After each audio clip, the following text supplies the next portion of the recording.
Hello, and welcome to Theater Talk. Today we are interviewing the legendary Neil Simon. Neil, nice to have you with us. Thank you for having me. So why don't you tell us a little bit about your home life growing up? Well, I was born on July 4th in 1927. I was my parents' second child and lived during the Great Depression. And it was very, very difficult. My father wasn't around much, so I had to keep up with my siblings and all that. And then I graduated high school at the age of 16. Very nice, thank you very much. So how did you get your start writing plays? Well, I attended NYU from about 1944 to 1945, and then enlisted in the Army Air Force Reserve and trained with them for a little while. And then I went on and worked as a mailroom clerk in an office in Manhattan. And after 2 years of doing that, I quit and started writing with my brother. We started writing scripts for TV and the radio. Oh, so it's kind of a joint effort. So why don't you tell us about your very first play? Well, the first show I ever wrote that was put on Broadway was in 1955. It's called Catch a Star. And Danny, my brother, and I collaborated on it. And then the first show that ever played at the Brooks Atkinson Theater was called Come Blow Your Horn. It had 678 performances, and then the next musical after that was called Little Me. But it wasn't very well received audiences, but it did get me my first Tony, so it must be Very something exciting. right. That's very exciting. So, how does it feel to be considered such a legendary playwright? Well, back in 1983, I was the only living playwright to have a theater named after me. The actual Broadway theater opened the Neil Simon Theater, which used to be called the Alvin Theater, and it was named in my honor. And I'm also an honorary member of the Walnut Street Theater's Board of Trustees. Very nice, very interesting. So, your plays have a lot of different themes. What do you enjoy writing the most? Well, I really like comedy.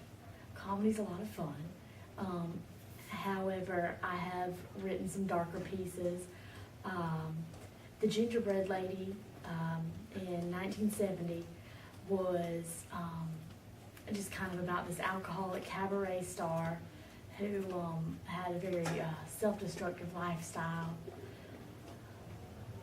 So do your plays ever reflect your own life growing up? Well, it was hard, with Daddy being away all the time. And so I think that a little bit of reflection was brought up in the Gingerbread Lady, just kind of looking back on how hard that is to kind of grow up without a family. I've also heard that Brighton Beach Memoirs is based on your life. It is. Very, very interesting. For those of you just joining us, we are here sitting down on Theater Talk with Neil Simon. We are talking about his play Fools, which could be argued as one of his less successful plays, but is about a small town called Kolyanchikov in the Ukraine, and everyone in this town is stupid. They do not understand each other, they can't use simple logic, and they are aware that it's brought upon them by a curse, but they hire a young school teacher named Leon Tolshinsky to come and teach the daughter of the doctor in the town how to be smart, thinking that they'll be able to break the curse. Mr. Simon, nice to have you with us once again. Thank you. I've noticed that your play Fools is becoming a lot more popular in the college and high school theater scene. Would you like to tell us a little bit about this play and Sure. why you think this is? Well, it's really relatable. It's to take on some old fables and stuff that came from the Ukraine in this village called Kolyanchikov. It's set in the late 19th century. during that time, about 40% of the Ukraine was organized into communes, and then all the peasants had about 5 acres of land, but almost 14 acres was needed to support a family. Oh, wow. Yeah. So their language was illegal to have in books and newspapers and schools, and so like the Ukrainian language just kind of died out, and Russian became the new thing, I guess. So is that similar all to the struggles that your characters face in the play? They're not that serious, but to one who, doesn't know the language, they could be considered very serious. Yeah, I believe so, because it's very hard to grow up in a place where you can't communicate with those around you. Because they don't understand. Exactly. Interesting. The show is taken from a bunch of Jewish folk tales, and the little town that the people are from is called Klem. It's in Poland, and the folk tales symbolize the people more as a people and not really a location. Interesting. The little town could actually be anywhere in Eastern Europe, but it is set in Poland, just,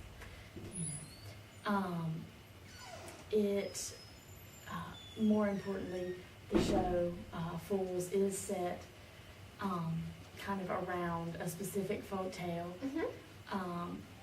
It's a Jewish mythological village full of fools, and sometimes they're called noodleheads.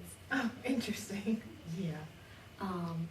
They kind of just fail at everything they try and do because they can't really communicate with anybody.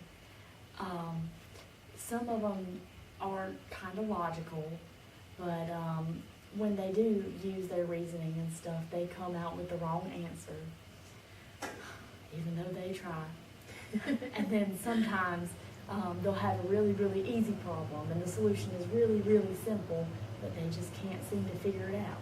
There are some people that would argue that Fools was definitely one of your less successful shows. Do you have a response to that, or? Well, it premiered on Broadway on April 6th of 1981, and then closed on May the 9th of that same year. Very soon. We only had 40 performances. Oh my. Yeah, it was originally written as an agreement that I made with my ex-wife during our divorce. I promised her the profits of my next play, and so I tried to write something that wouldn't last and wouldn't do well. Well, you seem to have succeeded in that. I believe so, but it does seem to be quite popular nowadays, and a lot of people have been doing it, so it's kind of nice to see your work being done. We have actually brought in some photographs from around the country of Fools being performed and the sets that it was performed on. Our first picture comes to us from Simon Fest. I love the colors in this. Yeah, it's very, very nice. I really enjoy all the bright colors, And the second one comes to us all the way from Red County, California. Wow. Yeah, it's not finished yet, but it looks like it's definitely a great work in progress. It's better than some finished sets I've seen. Definitely. I believe I'm looking forward to seeing some good things coming from this group. And the third one, we actually have, if you see in the background, they have the butcher shop, and they've spelled meat with 2 E's as opposed to EA, which this one comes to us from Athens Community, and I just thought that was, a hoot and a half, because everyone in Klienchikov, apparently they can't spell either. It's true. They don't know their own languages, they can't spell, they can't solve problems. It's a mess. And then the final one comes to us from the Boston Phoenix. This one also has very bright colors, and I love the scene where the town is actually listening into the Zabriskie household as they try to teach her.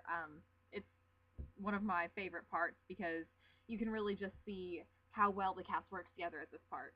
Definitely. It takes a really strong cast to work together that way. Well, thank you very much. It was very nice speaking with you. Thank you for having me. This has been Theater Talk with Neil Simon. Have a great day.